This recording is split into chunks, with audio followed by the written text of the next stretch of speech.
طبعا يا رجاله انا عملت ايه؟ حطيت باغه وكاوتشه. ليه بقى الباغه وكاوتشه؟ اول حاجه الباغه لينه شويه، فهتجيب معايا الكيرف اللي هو ده. الكيرف دوت طبعا مهما كان برضو ايه لافف شويه. انما لو اشتغلت بده هضطر يا اما هشتغل كده، تمام، لا اما هشتغل كده. بس لو اشتغلت كده هضيع الكيرف اللي موجود هنا، تمام. فانا بحاول اظبط بدي شويه مهما كان اللي هي لينه، وتاخد معايا الكيرف دوت، تمام. وبعد كده في الاخر هبدا اخدها ايه تسيح بقلب الايه بالكاوتش. طبعا عشان زي ما انتم عارفين اللي هي دوران، ما ينفعش ان انا اعمل كده. لو عملت كده معجون هيبقى عالي هنا ومعجون هيبقى عالي هنا، وده هيقطع معايا من الناحيه دي. هو ده كيرف لازم مهما كان برضو ايه تاخده على لفه كده عشان تبدا تظبط معايا، تمام. ودي هتاخد بالعدله بتاعتها، العدله بتاعتها اللي هي ايه؟ اللي هي كده. ما ينفعش تاخد كده، تمام.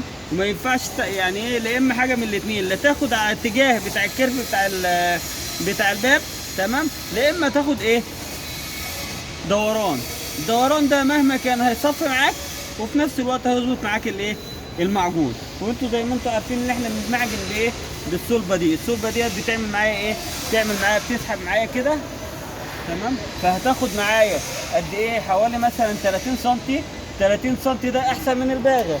الباغه زي ما انتوا عارفين اللي هي ايه، اللي هي السمك بتاع الصغير ده، تمام، السمك الصغير ده. فلو عملت كده، تمام، هتمعجن هنا وهتمعجن هنا، بس انت مش عارف كده هتنقي الواطي.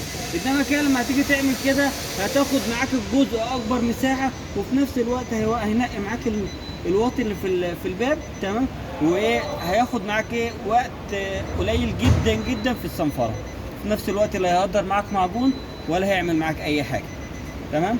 فكده طبعا زي ما انتم عارفين ان انا ايه شغال بديت وشغال بدي. دي لا اما دوران، تمام، دي لا اما تاخد بها الكيرف اللي هو ايه اللي هو ده. بس برضه ما تعتمدوش على الايه الجزء ده، عشان ده اجتهادي، ده شغل اجتهادي، تمام. فاحنا بنحاول نجتهد زي ما انتم عارفين في الصنعه بتاعتنا ايه اجتهاديه، تمام. فكل ما تجتهد، تمام، كل ما ايه ما ربنا هييسر لك وهي لك الايه الصالح. وان شاء الله هنحاول نعمل شغل كويس عشان يعجبكم. الشغل ده طبعا كان بايظ جدا جدا. فطبعا ايه بفضل الله اولا، ثم ايه الواحد بيجتهد. خدنا باغه زي ديت وحاولنا اللي احنا نظبطها. السن بتاع زي ما انتم شايفين اللي هو ايه اللي هو مظبوط. فحبة ريش معجون هنا بس مش مشكله، ده بينضف معايا وانا بشتغل، تمام. بنضفه اول باول وببدا ايه اشتغل معايا. هيبدا يبين لك ايه حته زي ديت هي بدا ايه يظبط معاك اهو، تمام. وحته زي ديت هتعرف الواطي من العالي، تمام. واحنا بنجتهد ان شاء الله عشان نطلع ايه احسن حاجه، تمام. وان شاء الله طبعا شوفونا في الفيديو كده ان شاء الله تشوفوا كل جديد. واحنا هنجهزه ولما نيجي نبطنه هنوريه لكم برضه تاني. بصوا هيبدا يبان معايا الايه الكيرف ده. طبعا زي ما انتوا عارفين اهي ناخدها كده. دي طبعا عشان دي لوحدها مش هتنفع عشان دي طريه، تمام. الباغه مهما كان برضه فيها ايه فيها سنه صلابه، فنبدا نعمل كده. او ممكن نحط 2 باغه مش مشكله، تمام. نحط باغتين بس اهم حاجه تبقى الباغه عدله. ما ينفعش ان انا اشتغل بباغه تبقى ايه فيها لوحه او لا اما طريه زياده عن اللزوم. فاحنا طبعا بنحط الباغتين كده، تمام. ونحط الايه ونحط الكاوتش عليهم كده. طبعا زي ما انتم عارفين بناخدها ايه دوران. بصوا واحده ايه ما نستعجلش، تمام. واحده احنا طبعا خدنا هنا وبدانا نظبط فوق، تمام. اتظبط معانا اهو زي ما انتم شايفين اهو بدا يبان ايه الواطي اهو والعالي، تمام. فنبدا بقى ايه زي دوران زي ده لازم برضو ايه تاخدوا كده. بص العالي ايه العالي بدا يظهر معايا اهو، تمام. على فكره دي تصليح، والباغه دي ليها عوامل كتير جدا على فكره ما تستهنش بيها. احنا برضو انا على فكره ان شاء الله في فيديو كده الفيديو الجاي هوريكم ازاي تشيلوا اي تسهيله، تمام، بباغه زي دي. ما تستهونش بيها على الرغم اللي هي طريه، بس مهما كان برضو لو استخدمتها صح وبالعقل هتعمل معاك احلى نتيجه. ودي اقل تكلفه على فكره.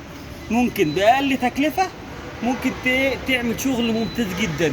يعني احنا زي ما احنا قلنا ايه الصلبه دي اصلا اجتهاديه عباره عن ايه دي باغه هي ما بتتباعش في السوق. بس دي طبعا زي نظام ايه البانر اللي هم بيعملوا بها البيبان والكلام ده كله، ناشفه، تمام، وطريه في نفس الوقت، تعرف تظبط معاك.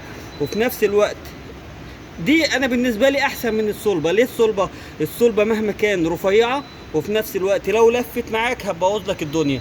وفي نفس الوقت لو اتطرمت معاك برضه هتبوظ لك الدنيا. انما حاجه زي كده منها اللي هي صلبه، ومنها اللي هي ايه باغه اللي هي طريه برضه في نفس الوقت، ولو جرحت او اي حاجه تقدر ان انت تظبطها تاني على حته ايه رخامه، تمام، وحته صنفره هتظبط معاك وتبقى 100 100، تبقى عامله زي المسطره بالظبط. فطبعا ان شاء الله احنا هنوريكم الكلام دوت في الفيديو الجاي، تمام. زي ما انتم عارفين ان ايه بجتهد، ان شاء الله هتشوفوا احلى شغل اهو. زي ما انتم شايفين اهو شغال اهو. طبعا ايه ما ينفعش اللي انا ايه اللي انا اخدها كده، ناخدها كده وكده. احنا كده ظبطنا الباب اهو زي ما انتم شايفين اهو، بدا يظهر معايا الايه العالي، تمام. فباخدها ايه كده،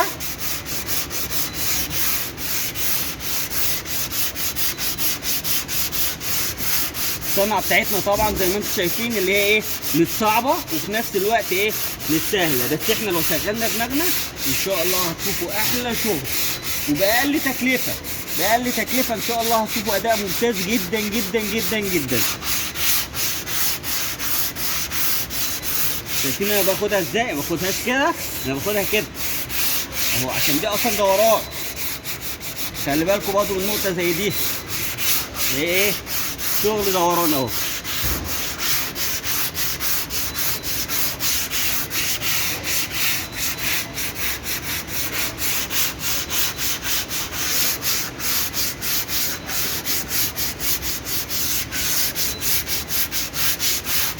تمام. الباب بتاعي اهو بالنسبه لي اهو انا حاسس اللي هو ايه ما شاء الله بقى ايه بقى حوالي 70% مظبوط، تمام.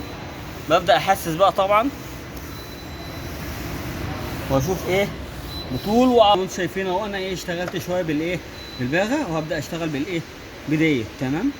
اشتغل بقى زي ما احنا شايفين كده اهو. زاوية 45 بقى.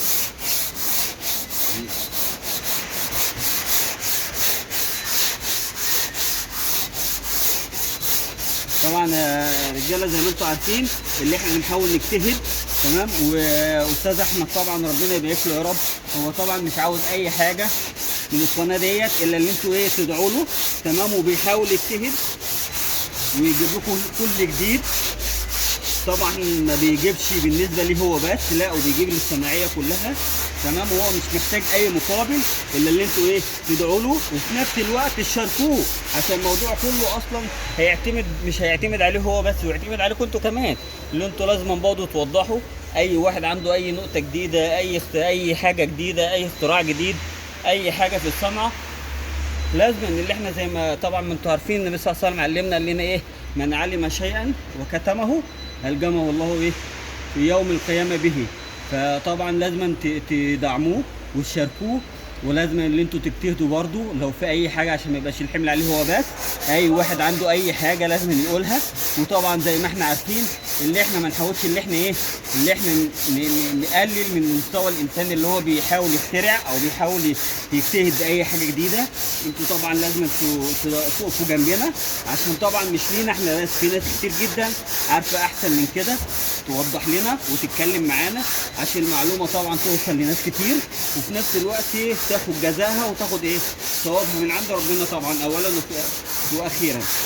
فانتوا طبعا لازم تقفوا جنبنا ولازم تشاركونا، واي واحد عنده اي معلومه او اي حاجه جديده لازم يقولها لنا عشان طبعا توصل لكل الناس على قد ما احنا نقدر. وان شاء الله ربنا يجزيكم عنا كل خير يا رب، وتقفوا جنبنا ان شاء الله لله، مش لاي حاجه تانية بس. والسلام عليكم ورحمه الله وبركاته.